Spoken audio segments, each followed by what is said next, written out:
Well, if you missed last week's video, our adventure through the Pilbara outback was halted by a mechanical noise coming from the back end of our Landcruiser. We tried to diagnose it before limping ourselves into Mount Augustus, where this week we will continue to try and figure out what is going on with our cruiser, explore a bit of Mount Augustus National Park, and finally make our way into Carnarvon.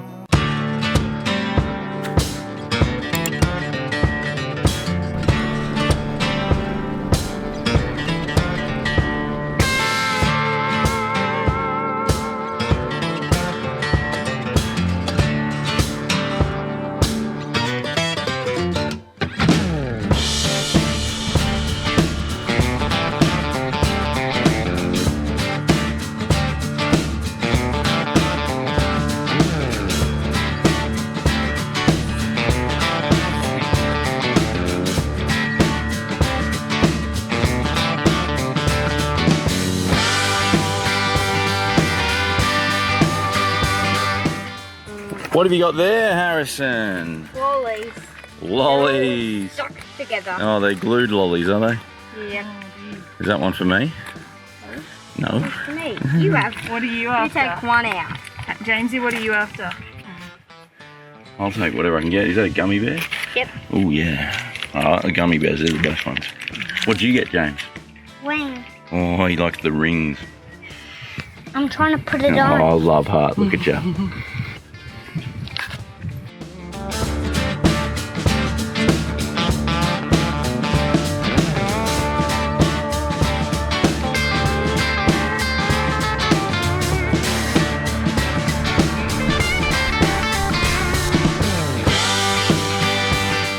Well, we thought we'd go for a bit of a walk. We came all this way to Mount Augustus. We might as well get out and have a bit of a look at it.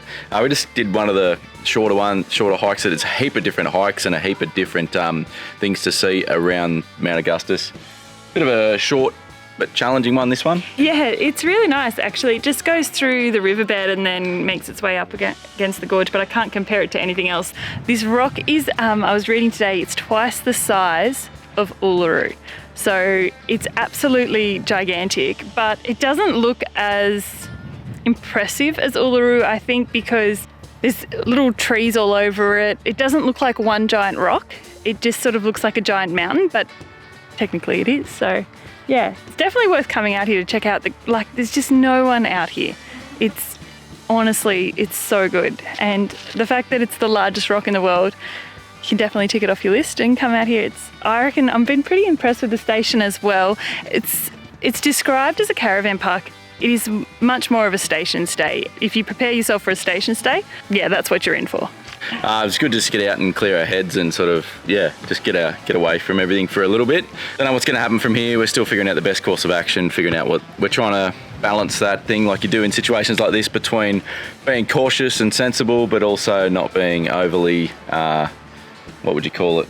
Irresponsible. Not being irresponsible, but also not being overly cautious. It's difficult. Anyway. It's hard to know because you've got to balance every outcome with its consequences, both positive and negative, and the risks associated with all of them, and just make the best decisions with what information you've got at the time. And then stick to it, if that makes sense. I mean, our roadside assistance covers towing from here. If it was sealed all the way, I'd just do that. I wouldn't muck around with it. I just don't like the idea of a few hundred kilometres of towing our caravan behind a truck. We've got no stone protection. You wouldn't be able to use a stone stomper, and we don't have the factory stone guard even on there. So that's my main hesitation for not getting a tow at the moment, but that may change. We're going to spend some time doing a bit more diagnosis, trying to figure out a plan, see where we end up. Wish us luck.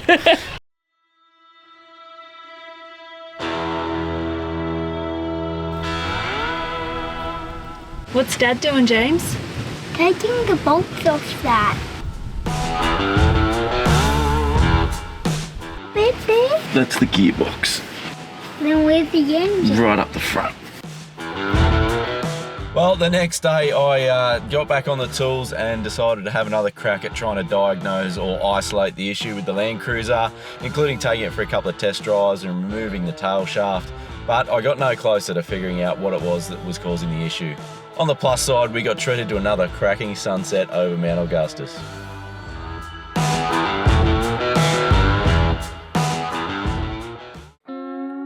Wow, This morning we made the decision to limp the car and caravan into Gascoyne Junction, which is the beginning of the sealed road.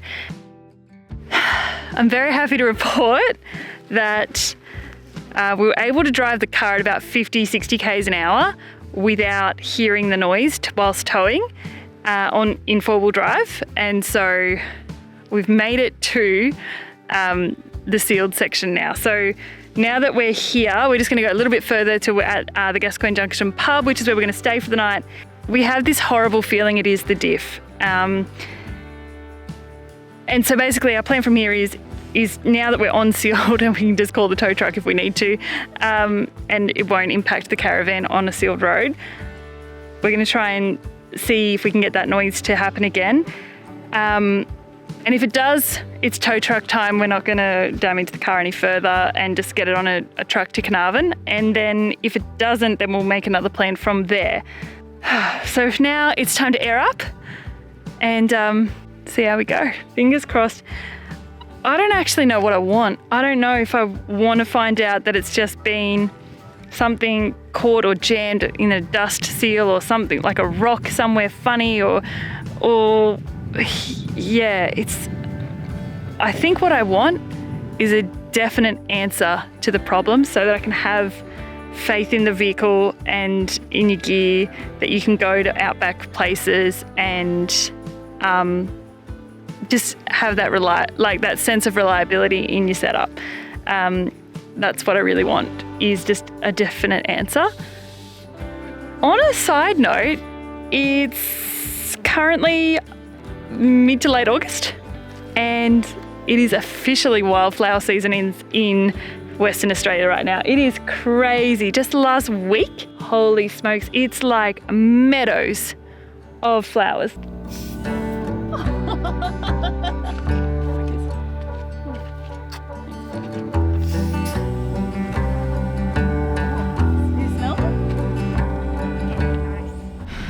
Bit of mixed feelings about being on the blacktop. One, it's going to be quieter, so we'll be able to hear any noises more.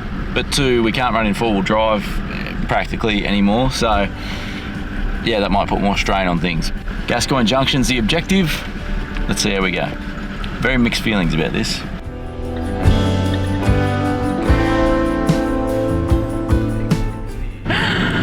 What a stitch up. That was like 5 k's of sealed road and now it's back to dirt.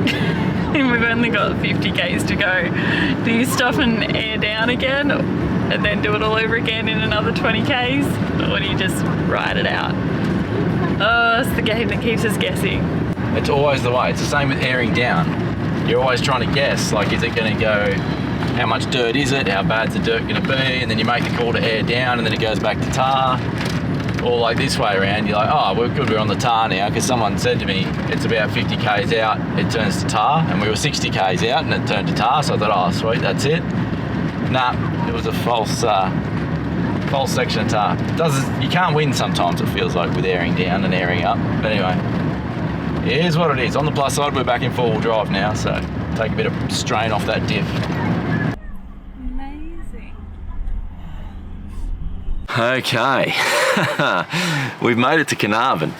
So we managed to limp all the way from Gascoyne Junction. The noise sort of went away. Well, it didn't completely go away, but we were able to go gradually faster and faster without that noise coming from the rear end. So we were hopeful that maybe it was dust or something like that, and it was getting better. And then we went and washed the car as soon as we got to Carnarvon, and the noise virtually disappeared. But I thought I'd take it into Toyota here, into Carnarvon Toyota, just to double check and get everything checked out. So I did that, and when we took this plug out of the bottom of the Diff, pretty quickly saw that there was quite a lot of metal components in the Diff oil. So pretty much from that point on, I knew that my worst fears for the rear end of the car were going to be realised, and that we've had a pretty significant damage to the Diff. What's happened is, when the car's been serviced last at Newman Toyota, they've done the wheel bearings as part of that service, and when you do the wheel bearings on one of these, you've got to engage the diff lock to stop what's called the collar, or people refer to as the collar. in the diff lock mechanism from falling out, because what holds that there normally is the axle goes through the middle of it. It's sort of retained there behind like a little fork, and when the axle's removed it can come out of alignment and move, which with a sort of factory Toyota diff housing, it can only move so far and you won't be able to get the axle back in, but with the larger diff housing we've got with the J-Max diff, it can actually fall out completely and then fall down into the diff, which is what's happened. So amazing that we made it this far and that we're able to get it to this point without getting a tow. The noise basically disappeared because it had ground away enough of the metal off that collar that it was no longer rubbing very much. Yeah, so pretty frustrating, pretty disappointing. But so far, Toyota in Newman are coming to the party and helping us out as far as the costs associated with it. At the moment, Carnarvon Toyota have put it back together with new diff oil, with the collar back in place, and there's not significant damage to the crown wheel, so the car's still drivable for now. But there's still a fair bit of damage to that diff centre. So we need to try and get a new diff centre put in. At the moment, as often works out with these things, there's no diff centres available in Western Australia. The nearest ones are in Melbourne, which takes a couple of weeks to get freighted over to WA, and then obviously we've got to try and get into a workshop to be able to get that installed. Don't know what's going to happen with all that. We've still got to figure all that out, but at least the car's drivable now, and yeah, we can continue our travels, which is important for us because we're about to finish up our time here in Carnarvon and we've got to skedaddle and get down to Perth because we're picking up our new van. We're getting a new van, so that's exciting. We haven't told you guys much about that yet. We've got a heap to fill you in on. That's going to be in next week's episode though. So we're going to try and put all this behind us, all this mechanical drama and the whirlwind that we've had over the last couple of weeks, get down to Perth and get our new van, which is very exciting. Can't wait to show you all that. Thanks again to everyone who jumped on our socials, Instagram, Facebook and everywhere else, and has given us help and advice and everything with the car problems that we've had. Really do appreciate everyone's help. It did help me a lot to try and diagnose the issue. I feel good now knowing, I guess, that there was nothing that I would have been able to fix or do anything about on the side of the road or where we were. So glad we got it here and we're safe and sound. But yeah, thanks so much to everyone.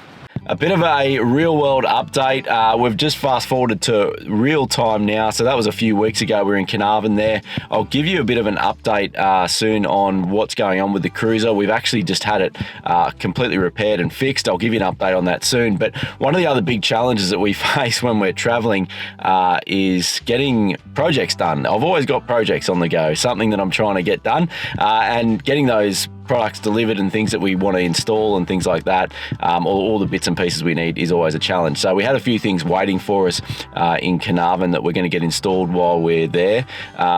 First thing I did was installed a Bluetti DC charger. So Bluetti sent us this. You might have seen on a video recently, we did the EcoFlow and they had a DC charger. This is the Bluetti version. It comes as a full kit. So yeah, all your terminals, your battery cabling, really good high quality cable. I was really impressed with the kit that it comes with, and it's a super easy one to install. You don't need to, as long as you know black and red and negative and positive, you can pretty well install this one. The longest thing it'll take is routing all the cable and everything through to wherever you want to install the charger.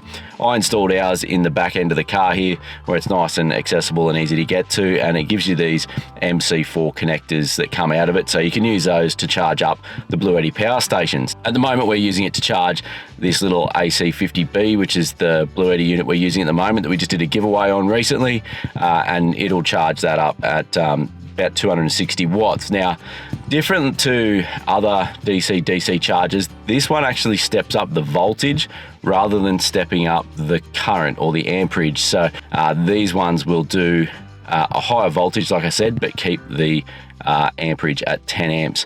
So that will allow you to charge not only Bluetti power stations, but other power stations. So if you had an EcoFlow or Jackery, one of those other ones, you can also charge them with this, which is pretty handy. And the advantage is that they're really compact and light, little tiny units. So they overcome the big issue with these power units when you're traveling a lot, which is trying to recharge them off the car. So that'll give you up to 56 volts at 10 amps or 560 watts of charge, rather than the limit you've got with your cigarette lighter output is going to be 10 amps at 12 volts, only about 120 watts. So that'll decrease the charge time significantly on those power units, which overcomes definitely one of the big hurdles on that. Now, one of the other things I installed and picked up while we were in Carnarvon was a new water tank to install under the car. Let's go and check that out. So this is a stainless steel water tank from the guys at Long Ranger. So some of you guys will remember back last year when we got our Long Ranger fuel tank fitted, I asked them about doing a water tank, and they didn't have one at the time that fitted with the coil conversion that we did.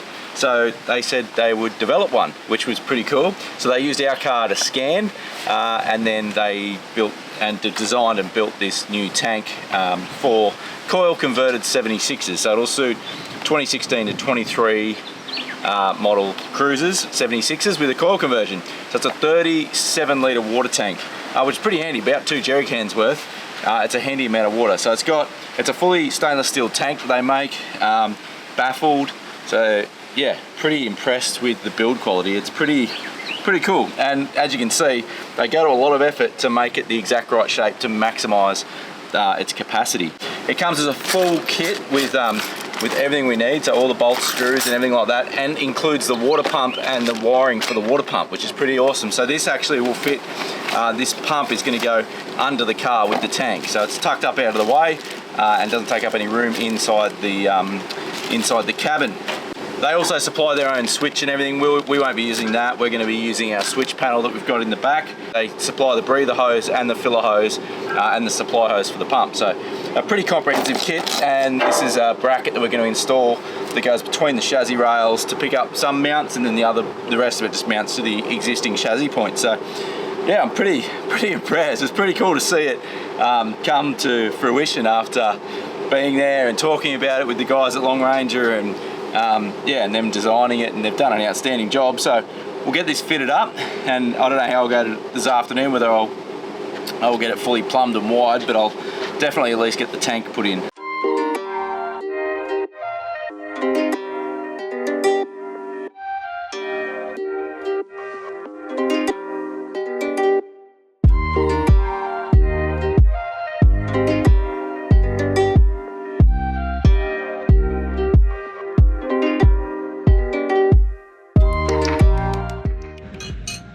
Okay, getting too old for this. The tank is in, so this is where it goes. So this is our drive shaft, obviously, and it fits between the drive shaft and the chassis rail and goes up to the transfer case. Here is the front of it, and then it comes all the way back. It it goes around the tail shaft, so it has this extra section, which obviously increases the capacity significantly, and then it cuts around the sway bar as well. So I've just got got the outlet hose hooked up, and that runs back towards the pump, which sits up in the rear quarter panel, and then the filler hose is from the front of the tank. So we'll put the camera up in there, and then that's going to run out. I haven't finished rigging that up yet. That's it hanging out there. So from factory, they recommend, or their suggested installation, obviously you can put the filler and the outlet and everything wherever you want, but they suggest putting it up through the engine bay, which I'll probably do for now. I've got future plans to do something different permanently moving forward, same for the outlet from the tank, but for now I've just mounted them up, and then I just got to wire up the pump, and job's done. So it's a pretty solid installation. I'm happy with it. It was a bit of a bugger to get in. I had to drop the tail shaft out. I think if you had it up on a hoist, the suspension droop would be enough that you'd be able to get it in. It just wouldn't quite go in without dropping the tail shaft, and I didn't have a jack big enough to lift the body without lifting the tyre. So yeah, anyway, got it in. It was lucky I'm good at taking tail shafts out. I did that recently.